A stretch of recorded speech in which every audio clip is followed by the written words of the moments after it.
it's Tim. A question I get a lot is what exactly does travel insurance cover? And if you take a trip overseas, what kind of insurance do you need? That's something that's not necessarily one size fits all. And when somebody says they need travel insurance, they're typically referring to one of two different types of policies, and it might be a good idea to have both. So I'll explain the differences real quickly. The first type of travel insurance that exists is travel insurance that you might be thinking of when most people say the words travel insurance, and it's the coverage that covers if your bags get lost, if you get sick the day before you're supposed to leave on a trip and you can't go, the airline goes out of business, the cruise ship needs repairs and can't take off for your trip, and any one of those situations, you lose your deposit, you have some sort of a financial consequence of that. Those are all things that a typical travel insurance policy will cover. And if you've paid deposits and you have a vacation that's pricey, it's a really good idea to be able to get that. The one thing I would mention when it comes to travel insurance is typically when you're buying it, there's an option called cancel for any reason. And it's definitely pricey. If you add this coverage to your policy, it's going to increase the pricing, typically anywhere from 30 to 40%. But again, the name of that special coverage was cancel for any reason. And that's exactly what the coverage is for.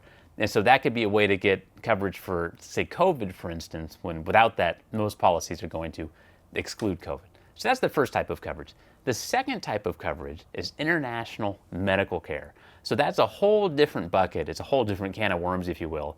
If you travel to another country, whether it be Mexico or Switzerland or part of Europe or wherever it is, in most cases, your U.S. medical insurance policy is not going to cover you. Or if there's coverage, it's going to be really limited. As you can imagine, if you walk into a doctor's office in Rome and show them your Anthem Blue Cross card, they're probably not going to know what to do with it. They're not going to be able to file a claim. It just doesn't mean anything.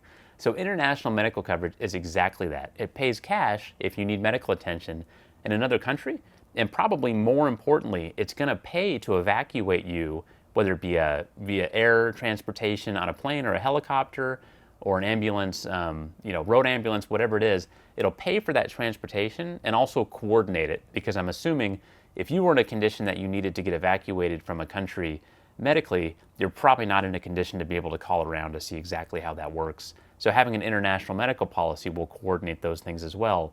If you're doing a trip for more than a week or two especially, that's a really good thing to think about, because things happen on vacation, doing hobbies you don't typically do or eating food you don't typically eat. So that's a good idea to look into also.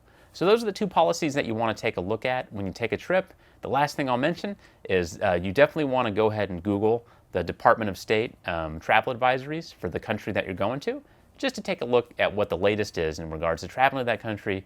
Is it safe? Is it recommended? Is there anything else you need to worry about? That should definitely be at the top of your list as well. That's all I got for you today. Have a great rest of the day.